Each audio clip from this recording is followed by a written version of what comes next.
kita akan mulai saja ya Bapak dan Ibu. Tapi sebelum kita mulai, seperti biasa kita berdoa dulu agar Pak Agus diberikan kelancaran dan kita juga semua diberikan kelancaran, begitu ya. Amin. Mari kita berdoa menurut agama dan kepercayaan kita masing-masing. Berdoa dipersilahkan.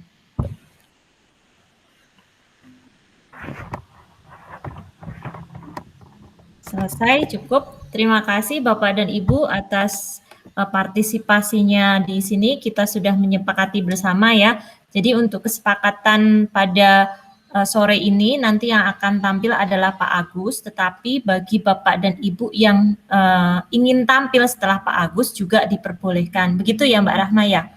Dan Bapak Ibu yang lain ya? Ya, gitu. Untuk kesempatannya nanti saya langsung serahkan kepada Pak Agus. Jadi nanti kita selaku peserta, Pak Agus selaku fasilitator. Silahkan nanti instruksi atau alur pembelajarannya seperti apa kita akan mengikuti. Begitu nggih Bapak Ibu nggih. Baik, selanjutnya monggo Pak Agus saya serahkan kepada panjenengan. Baik, terima kasih Bu Diana. Bismillahirrahmanirrahim. Sebelum kita mulai untuk kegiatan mikro kita, izinkan saya untuk memberikan alur dari total keseluruhan kegiatan ini. Nanti kita akan melaksanakan kegiatan mikro ini dengan durasi kurang lebih sesuai yang ada di LMS, kisaran 20 menit, dan di akhir 20 menit itu nanti kita akan melakukan refleksi. Adapun refleksinya, saya ngambil 2 kegiatan utama saja. Saya tuliskan di chat di sini. Pada kegiatan pertama, refleksi akan dilakukan oleh saya sebagai modelnya tentang apa yang sudah saya rencanakan, dan saya akan review apakah semua rencana yang sudah saya tuliskan tadi sudah bisa saya laksanakan dengan maksimal. Jika memang ada kendala, mungkin saya akan sampaikan kendalanya apa, mungkin baik teknis ataupun berupa pemahaman konsep. Nah, kemudian kegiatan akan dilanjutkan dengan review berupa lesson learn dari Bapak Ibu selaku kolega atau rekan sejawat yang bisa memberikan saran yang membangun dari apa yang sudah disampaikan. Baik, bismillahirrahmanirrahim. Saya akan mulai. Ini sudah direcord dan selamat sore Bapak Ibu sekalian. Sore ini kita akan bertemu kembali di kegiatan pembelajaran. Tunggu sebentar, saya siapkan. Ada yang lupa yang belum saya buka. Baik. Program Sekolah Penggerak dalam sesi literasi digital pada hari Kamis 6 Mei pukul 15.30 sampai selesai. Baik, mohon izin untuk berbagi layar.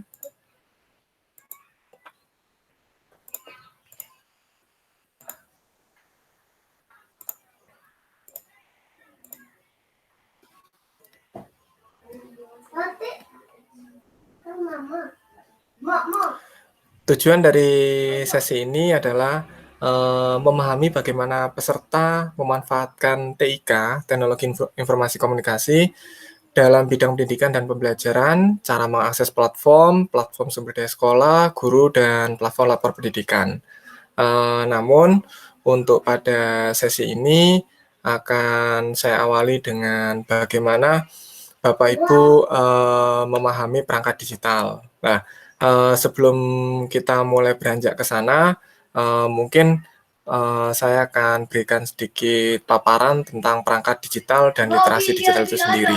Nah, literasi digital yang ingin saya sampaikan langsung saya hubungkan dengan bagaimana pembelajaran daring itu dikemas. Karena kita selama kurang lebih 1 tahun terakhir melaksanakan pembelajaran daring yang mengubah seluruh pola kegiatan belajar kita. Nah, di sini ini adalah bagian kecil dari sesi sekolah penggerak yang merupakan bagaimana membekali Bapak Ibu peserta memahami bagaimana digital literasi memiliki implikasi yang penting terhadap semua proses kegiatan belajar di sekolah penggerak nantinya. Nah, saya akan mulai untuk presentasinya. Sebagai awal untuk pemantiknya, di sini saya berikan judul Digital Literasi dalam Pembelajaran Daring, dan saya akan mulai dari bagaimana paradigma pembelajaran daring yang kita kenal dengan belajar dari rumah itu dibangun. Nah, namun sebelum ke sana saya akan jelaskan bagaimana pembelajaran jarak jauh itu dikemas. Nah, pembelajaran jarak jauh sendiri itu adalah kalau diterjemahkan secara bahasa itu diambil dari distance learning, yang mana ini merupakan sebuah proses pembelajaran yang mana pendidik dan peserta didik terpisah antara ruang dan waktu.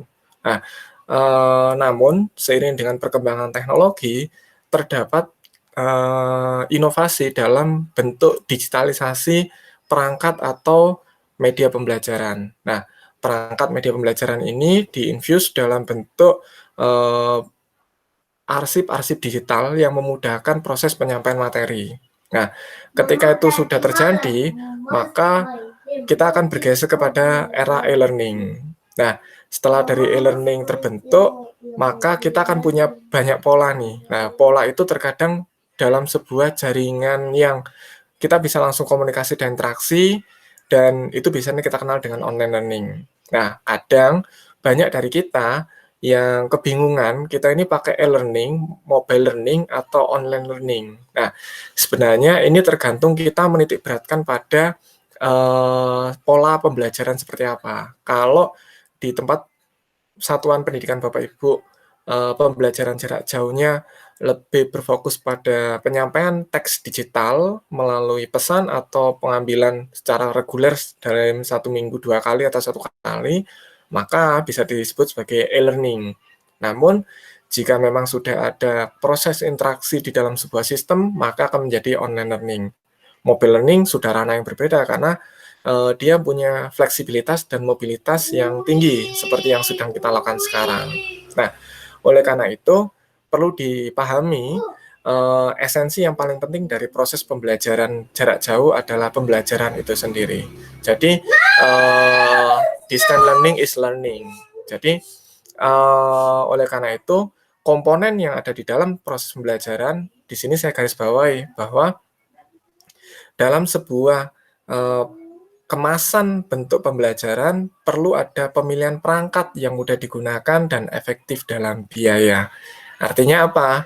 Di dalam proses pembelajaran yang mengedepankan teknologi di dalam penyampaiannya, kita perlu memilih perangkat yang mudah digunakan dan juga efektif. Artinya apa? Jangan sampai ketika kita memilih perangkat, perangkat itu menyulitkan kita atau menyulitkan peserta didik untuk melakukan komunikasi dua arah, sehingga pembelajaran hanya bersifat satu arah dari guru ke peserta didik. Nah, karena di dalam proses pembelajaran itu sendiri, media atau teknologi akan menjadi perantara kehadiran kita di dalam proses pembelajaran yang tidak dilakukan secara langsung oleh siswa. Seperti sekarang kita lakukan, kita tidak bertemu secara langsung, namun teknologi menghadirkan saya dalam ruang dengar seperti radio nanti, ruang belajar Bapak Ibu untuk memahami konsep ini secara bersama. Artinya apa? Di dalam sebuah proses pembelajaran, kita perlu menyamakan dulu persepsi atau literasi digital kita yang sesuai dengan siswa kita dan sesuai dengan kemampuan kita. Oleh karena itu, pemilihan perangkat, pemilihan media, pemilihan model akan sangat berpengaruh terhadap proses pelaksanaan pembelajaran. Nah, oleh karena itu, kita biasanya kenal nih dengan sistem yang kita kelola bisa pakai sinkronus atau asinkronus atau kombinasi dari keduanya. Pagi sinkron, siang asinkronus seperti yang kita lakukan sekarang. Nah, intinya di sini saya tekankan bahwa agar pembelajaran tersebut efektif, maka desain pembelajaran tidak serta-merta memindahkan materi belajar di kelas dalam media elektronik. Mulailah dari skenario yang bisa memandu peserta belajar, artinya ketika sebuah pembelajaran disiapkan, maka Bapak Ibu harus sudah punya skenario belajar dari awal sampai akhir. yang mana kita sudah mempelajari pada sesi sebelumnya, yaitu ATP atau alur tujuan pembelajaran.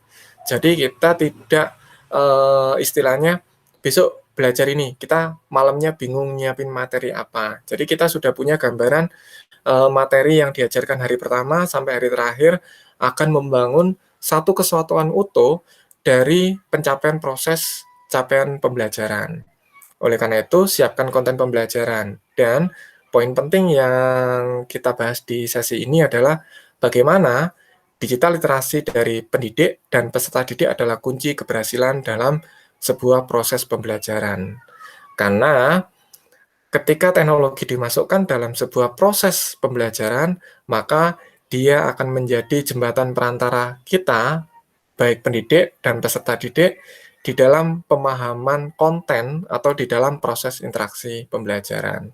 Nah, di sini sederhananya seperti yang kemarin di dalam sebuah evaluasi analisis kebutuhan. Yang pertama memang kita harus mengenali calon pembelajar kita dan kompetensi awal mereka seperti apa. Kalau kemarin di sesi sebelumnya kita mengenal dengan analisis dan diagnostik. Nah, ini akan menjadi dasar bagi kita untuk mendesain sebuah tujuan atau kompetensi yang harus dicapai. Sehingga kita akan menentukan platform yang nanti akan digunakan. Jika di dalam sekolah penggerak ada platform Luma Belajar yang mana di dalam platform tersebut memiliki perangkat dan juga memiliki alat-alat yang bisa digunakan sebagai penunjang untuk melaksanakan interaksi atau proses pembelajaran. Di platform tersebut juga dimungkinkan kita untuk mengembangkan materi pembelajaran sesuai kebutuhan kita karena asas dari sekolah pembelajar adalah merdeka belajar. Nah, di tahap akhir adalah kembangkan storyboard pembelajaran sesuai dengan satuan pembelajaran dari Bapak Ibu semua. Nah, itu adalah akhir dari paparan untuk menyamakan persepsi kita tentang pentingnya literasi digital di dalam pembelajaran daring atau di dalam pembelajaran kita ke depan, yang mana nanti pembelajaran itu sendiri banyak mengambil teknologi menjadi bagian dari proses pembelajaran itu sendiri. Nah, oleh karena itu mungkin pada sesi awal ini dari paparan saya ingin tahu bagaimana Bapak Ibu semua merefleksikan tentang literasi digital yang dikuasai oleh Bapak Ibu yang digambarkan pada LK1, yaitu bagaimana kesiapan Bapak Ibu menggunakan atau memanfaatkan TIK dalam bidang pendidikan. Nah, di sini di LK1 Bapak Ibu diminta untuk mengekspresikan kesiapan Bapak Ibu dari penguasaan TIK untuk dunia pendidikan. Okay. LK1 akan saya kirimkan melalui chat di grup WA, dan LK2 juga saya kirimkan melalui chat di grup WA. Oke, tunggu sebentar.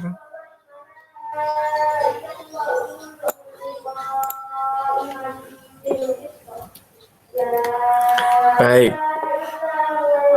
Kiranya LK1 dan LK2 sudah diterima, dan silakan mungkin waktunya kurang lebih 5 menit untuk mengisikan LK tersebut, dan saya kemudian ditindaklanjuti dengan sharing bersama. Jika sudah LK-nya mohon kirimkan melalui surel saya ke alamat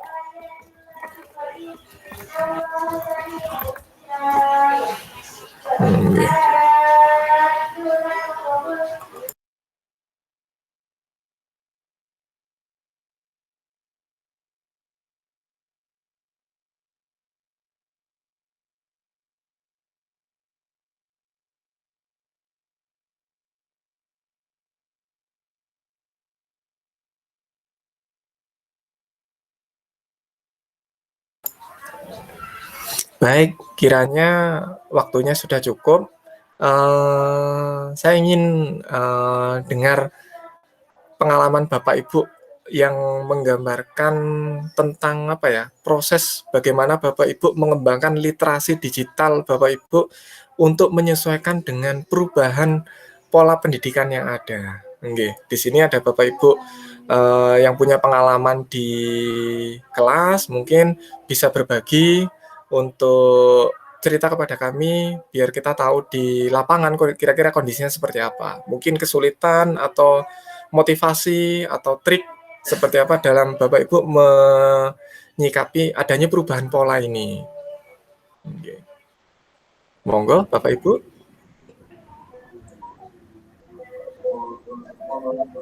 Boleh saya Pak Agus?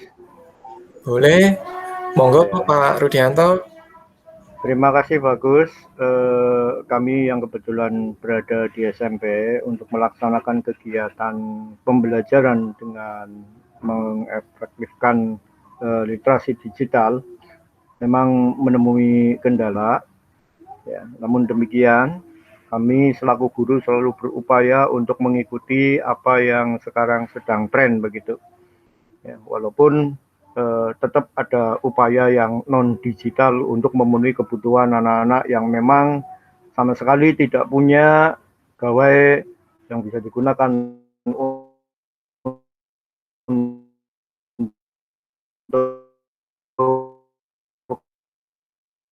kegiatan digital untuk pembelajaran, walaupun dengan segala keterbatasan.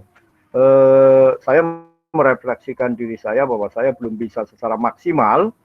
Namun demikian, kita selalu berusaha dan juga dengan meminta pendampingan dari rekan kita yang ahli IT untuk bisa memandu kita di dalam kegiatan pembelajaran yang berbasis IT.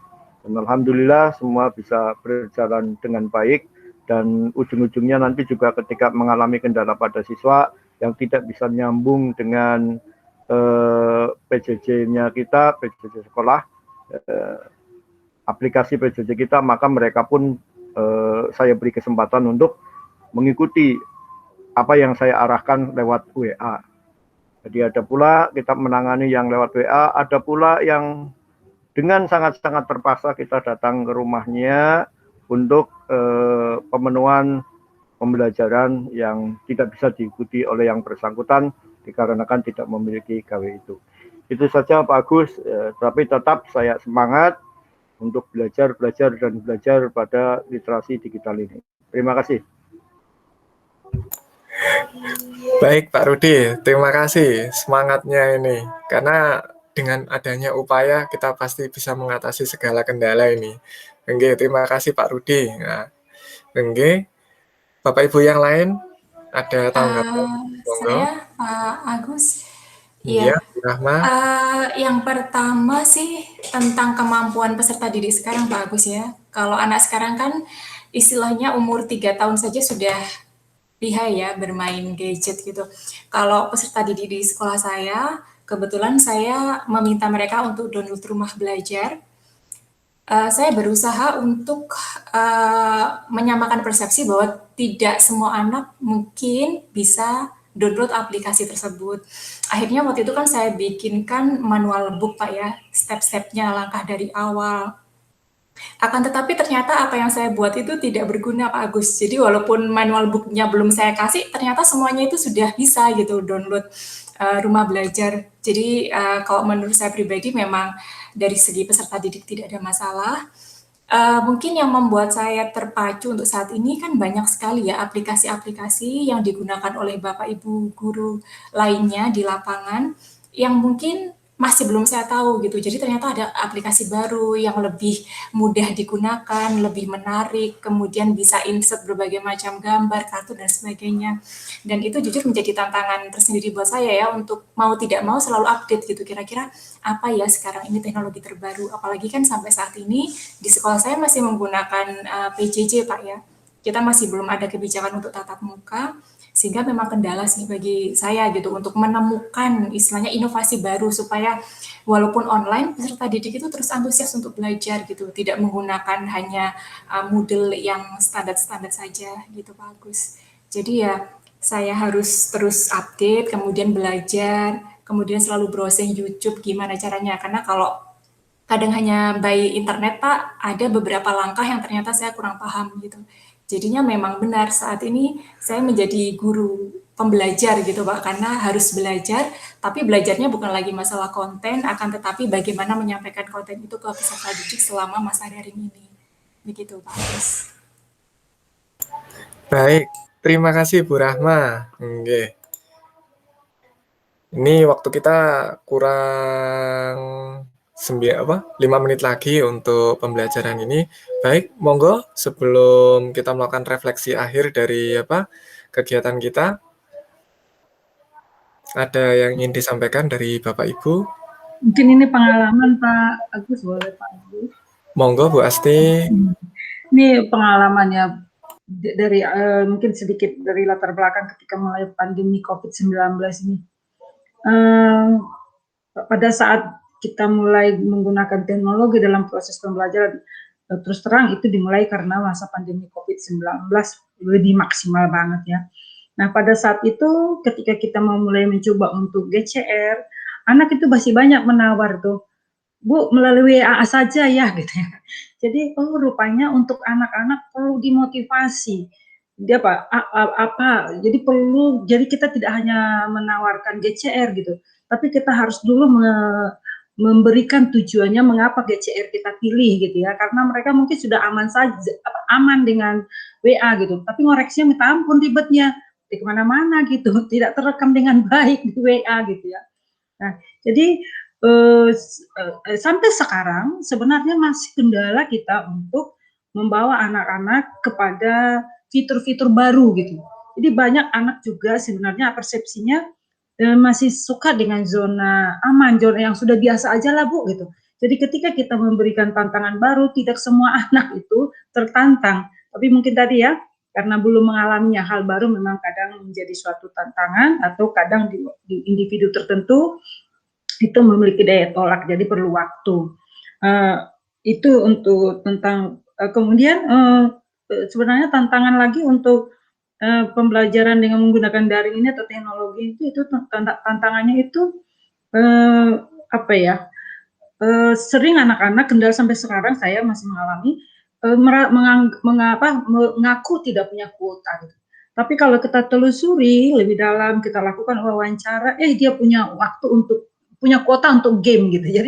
Jadi ada juga tantangannya, anak-anak itu kuota untuk game selalu ada, bahkan mampu menyisihkan uang jajannya untuk kuota game. Tapi untuk belajar itu beberapa individu itu ngeles tidak ada kuota. Jadi di keunggulannya di lapangannya ada beberapa tantangan yang tentu itu sesuatu yang bisa disikapi, tidak termasuk kendala yang tidak bisa diantisipasi, itu termasuk kendala yang bisa diantisipasi tapi memerlukan waktu. Demikian Pak Agus.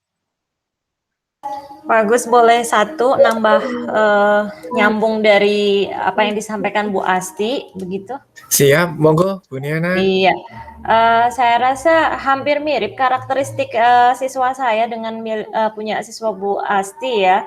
Artinya sekarang itu anak-anak lebih menyukai gaming gitu. Jadi kemungkinan tindakan saya ke depan selaku guru nih, saya ingin belajar sekali terkait gaming, sehingga bagaimana nanti saya bisa memasukkan konten-konten itu di game, sehingga itu akan memotivasi anak begitu.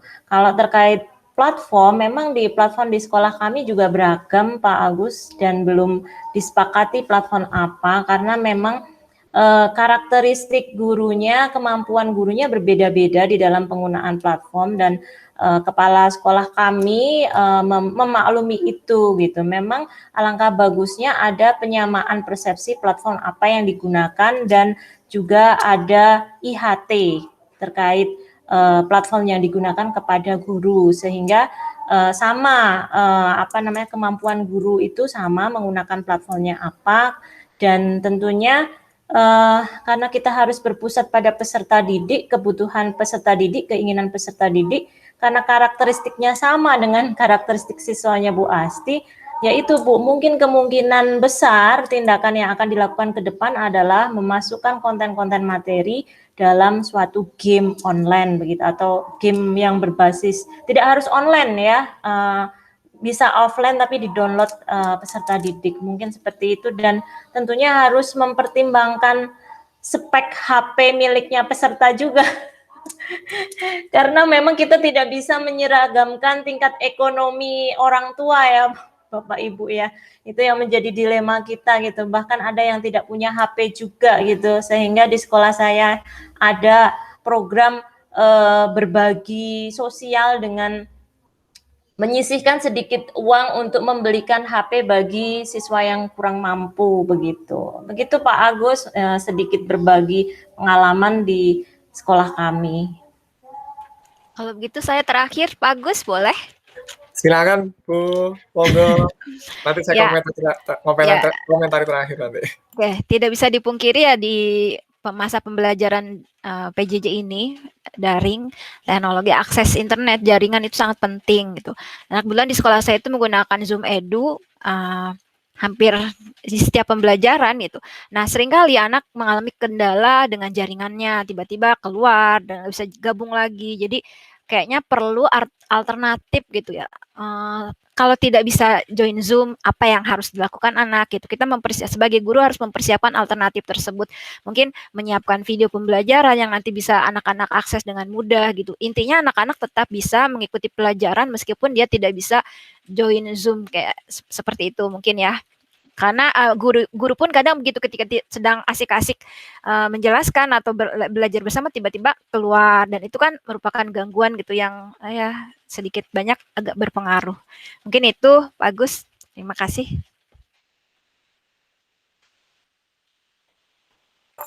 Baik, ini menarik nih.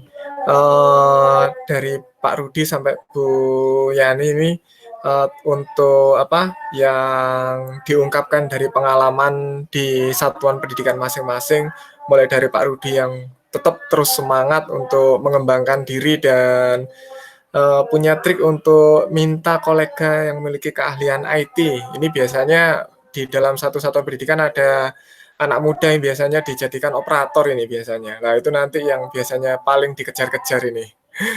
Ini ada Bu Rahma juga, karakternya terutama yang di Kota Malang sepertinya memang sudah kenal dengan IT sejak dini nih, prematur IT-nya ini.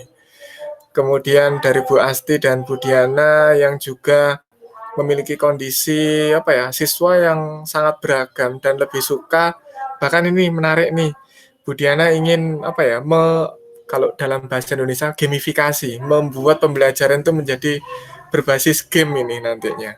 Nah, terus kemudian dari Bu Yani, sepertinya perlu ada banyak skenario yang memfasilitasi peserta didik dalam pembelajaran jarak jauh ini.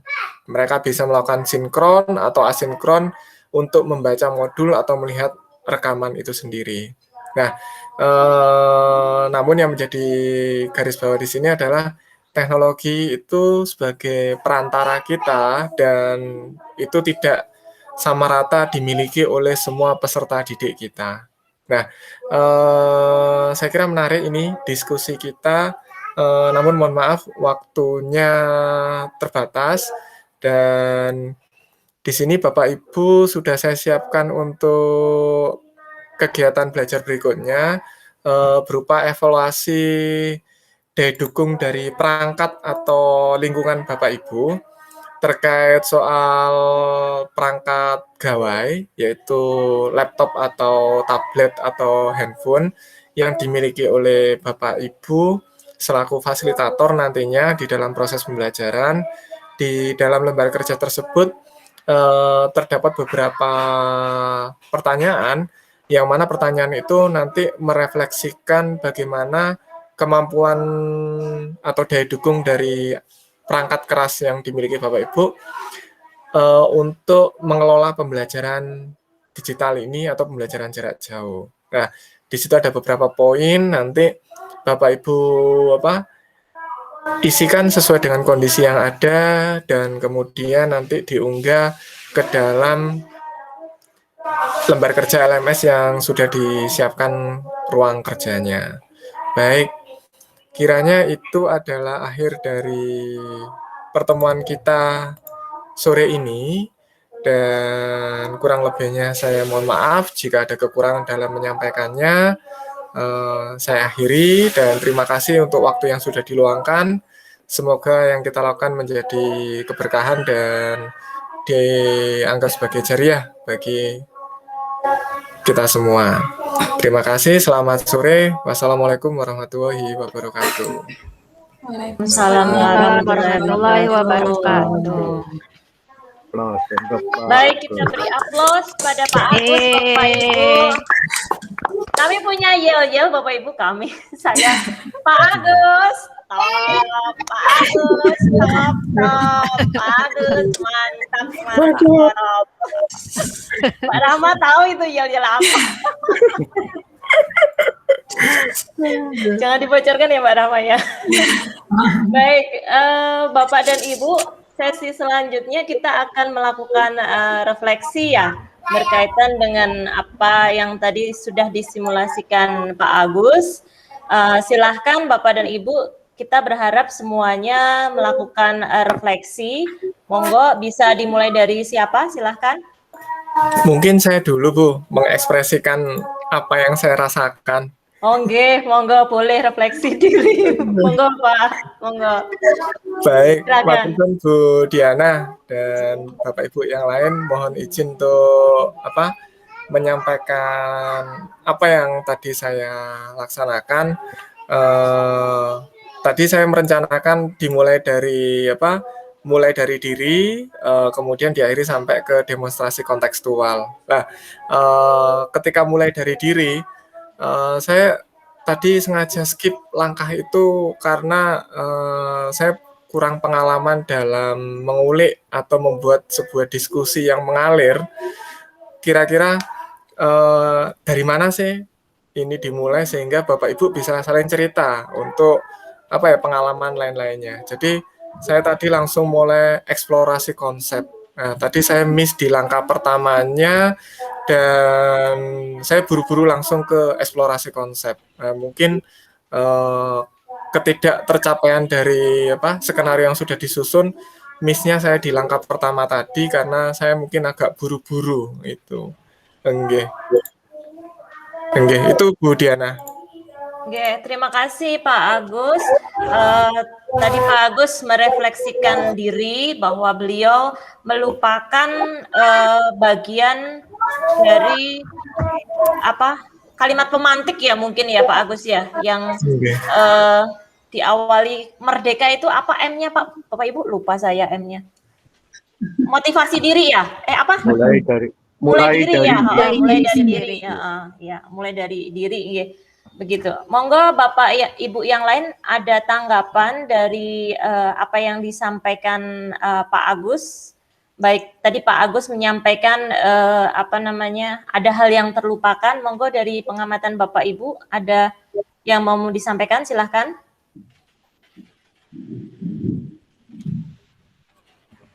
Bentar. Bu Nani, monggo. Ini masing-masing nanti harapannya merefleksikan ya. Jadi mau ke bagian terakhir atau tengah atau pertama, silahkan. Sama saja.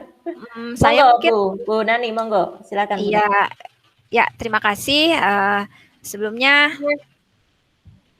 ya menurut saya apa yang disampaikan oleh Pak Agus, maksudnya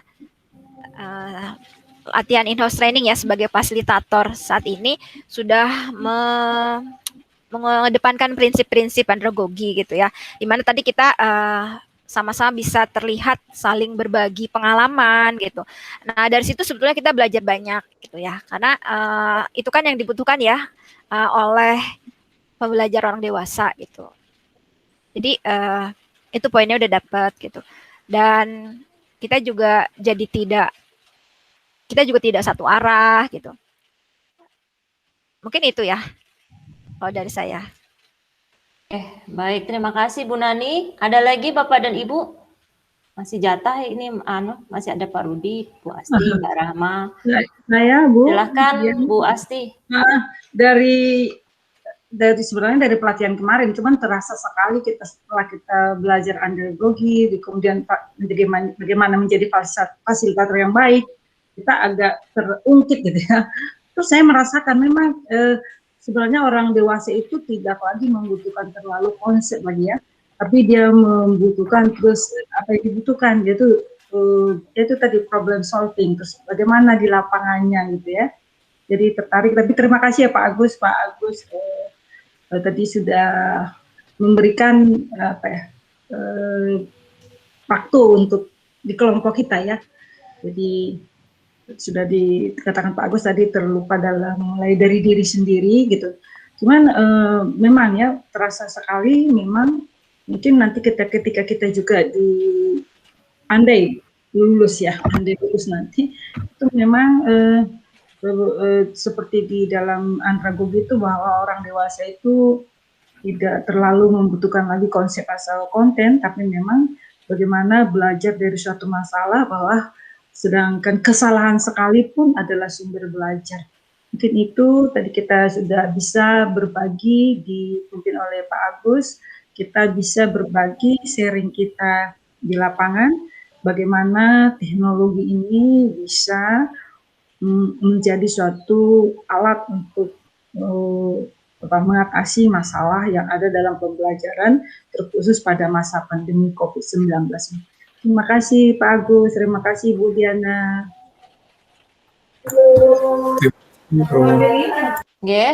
Terima kasih Bu Asti. Monggo Bapak Ibu yang lain. Saya Bu. Monggo Pak Rudi. Ya. Pembelajaran yang tadi disampaikan oleh Pak Agus kaitannya dengan literasi digital ini, saya salut dengan penguasaan konten dari Pak Agus, karena memang generasinya generasi milenial. Mungkin akan lebih bagus lagi kalau tiap clue-nya atau tiap tahapannya ditajamkan lagi.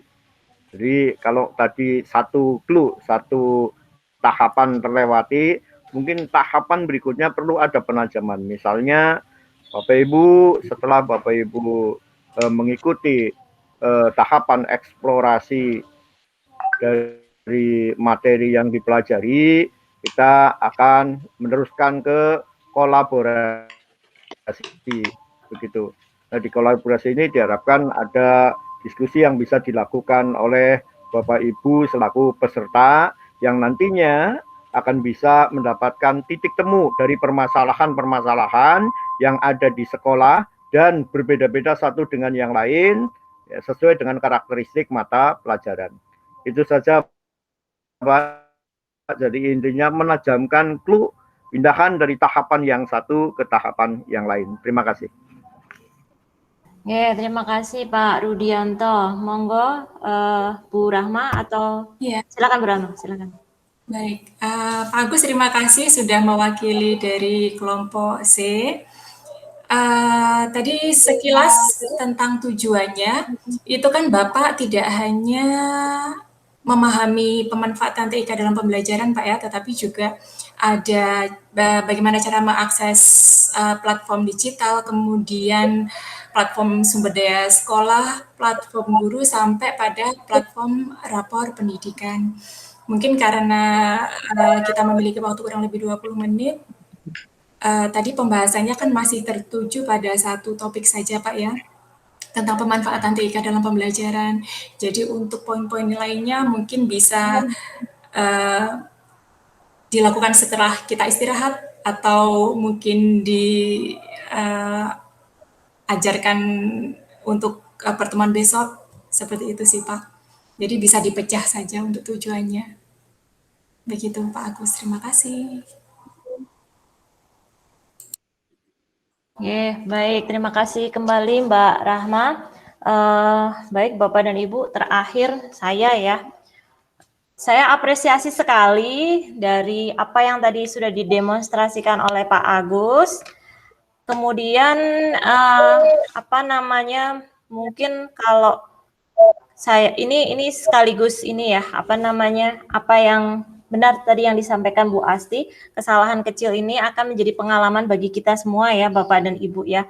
Termasuk bagi saya pribadi, perlu sekali untuk kita membiasakan menggunakan kalimat pemantik agar diskusi bisa lebih mengalir begitu.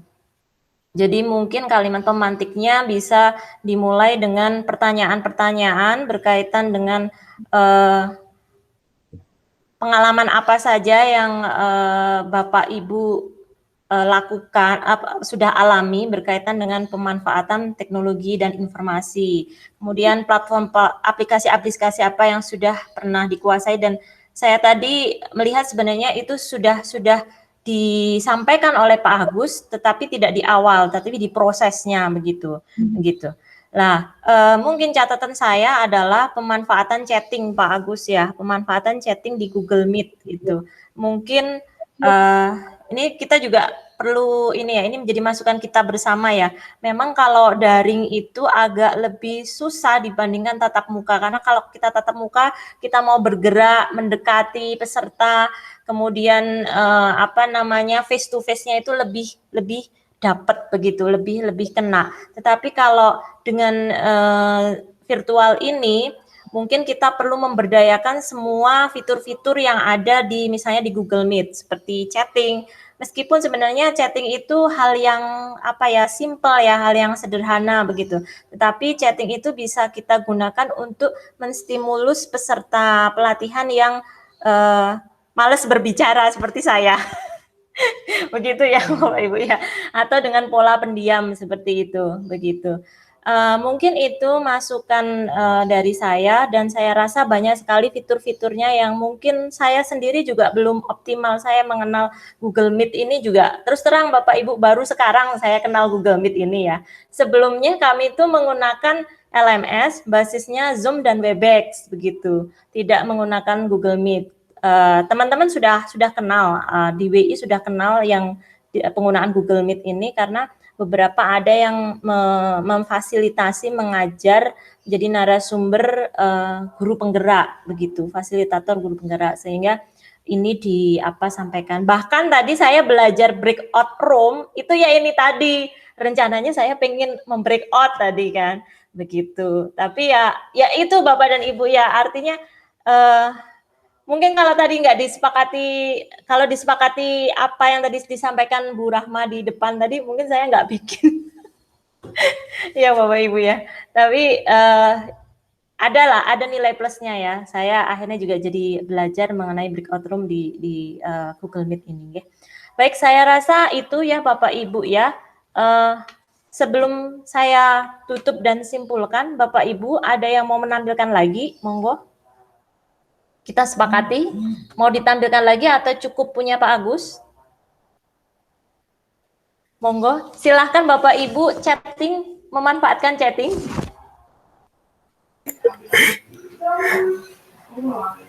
Nah ini saya awali dengan saya ya.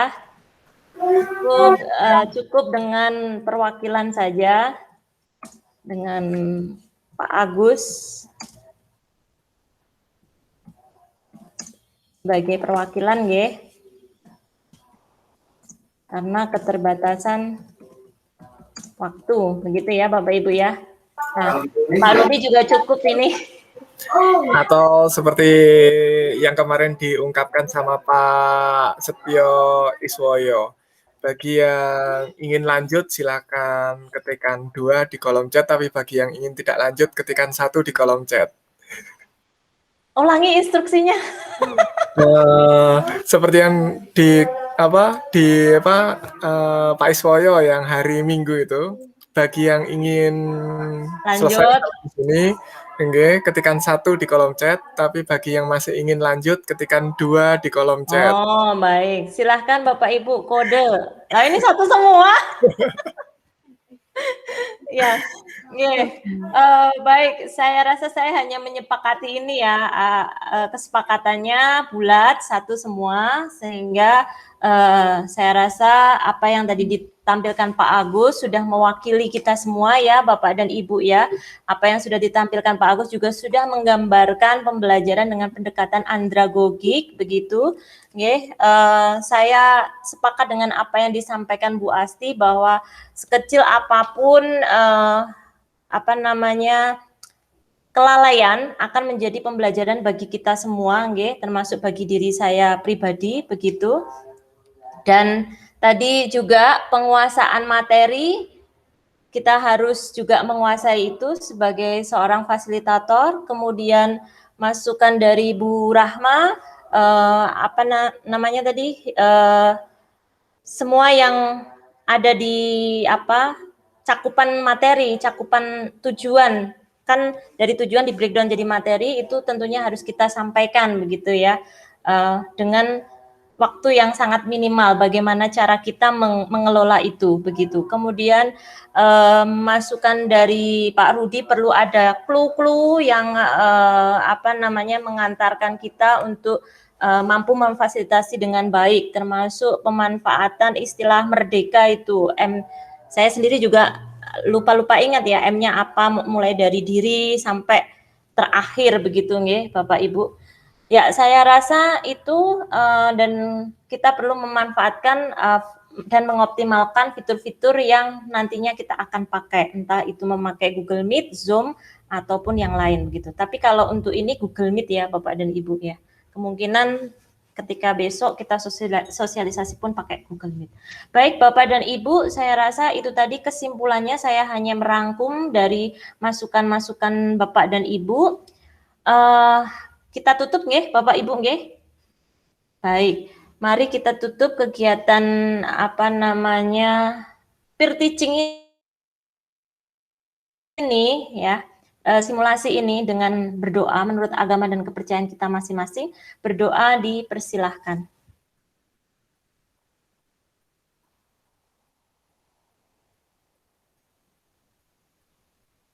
Selesai, terima kasih Bapak dan Ibu. Terakhir, mari Bapak Ibu buka mic-nya Bapak dan Ibu nggih.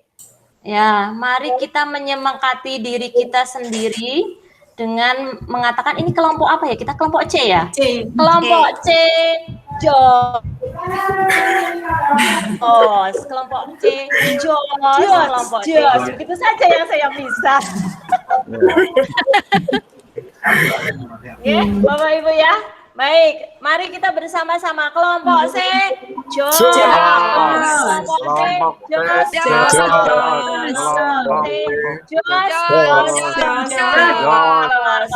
Terima kasih Pak Agus ya.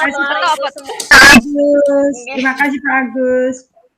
Nanti kita Sama-sama. tanggung jawab bersama, nggih Bapak Ibu.